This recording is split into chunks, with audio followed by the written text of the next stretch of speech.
For a long time, our bamboo balcony only held paws, bowls, and sleepy bodies. One morning, as I watched the sun touch the rail, I thought, and this treehouse should have its own little garden too. So I carried up 3 small clay pots, a bag of soil, and a handful of tiny seeds. Pultu followed every step like a serious assistant. Jojo walked the rail above us like an orange foreman checking the work. On the balcony floor, I made 3 little circles of earth. Moonlight came first to sniff. Vanilla and Oreo sat side by side like flower guardians. Chocolate patted the soil, and Waffle tried to lie inside the empty pot until I gently moved him. Together we planted seeds, some for color, some for nice smells, some just because they were small and brave enough to try. Every day after that, during morning tea, I poured a little water and whispered, "Grow, grow. This is your home now, too." The cats watched the dirt like it was a quiet show. Pultu checked the pots with his nose, making sure they were still there. One morning, I stepped onto the balcony and saw it. A tiny green leaf pushing through the soil like a soft, determined whisper. Then another. Then a third. The bamboo treehouse had grown a garden. Not in the ground below, but up here. In the sky, in our home where roots and hearts could learn to belong together. One afternoon, the air around the bamboo treehouse felt extra restless. The branches creaked, leaves brushed each other, and the wind kept circling us like it wanted to say something, but had no voice. Standing by the round window, I thought, this breeze deserves its own song. I went down to the yard and gathered a few thin pieces of bamboo, some smooth shells, and tiny bells that once lived on old collars. Pultu followed me like a serious assistant, nose-checking every piece.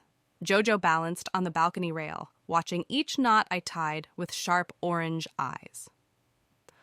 On the floor of the treehouse, I strung bamboo, shells, and bells to a simple ring.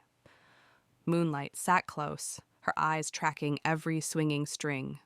Vanilla and Oreo watched like strict judges. Chocolate tried to grab a dangling shell, and Waffle kept sticking his head through the ring like he wanted to wear it. When it was ready, I climbed to the doorway and hung the chime just outside the round window. For a moment, the world was quiet. Then the breeze found it. Clink, tink, tick, tick. A shy little song moved through the bamboo walls. Everyone went still. Pultu's ears relaxed. Jojo's eyes softened. The cats slowly lay down as the sound wrapped around us like a lullaby. I listened and thought, once, the wind was something that scared them.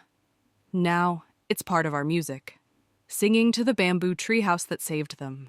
One day, while dusting the bamboo wall near the door, I noticed all the tiny scratches, dents, and marks along the bottom. Little signatures no one ever meant to write. I ran my fingers over them and thought, this treehouse is already covered in their stories. Maybe we should show them they belong here too. So I brought up a flat piece of bamboo, a bowl of safe washable paint, and a stack of old towels. Pultu followed me like a serious supervisor. Jojo hopped onto the rail, eyes bright with curiosity. I dipped one finger into the paint and pressed it gently onto the board. This is our paw print wall, I said, a place to prove you were here. We started with Pultu. I brushed a little paint on his paw, pressed it once to the board, then wiped him clean while he wagged like a puppy. A big, strong print, our guardian's mark. Jojo's turn left a tiny, perfect star-shaped paw right beside it. Moonlight stepped softly, leaving one elegant print like a quiet moon.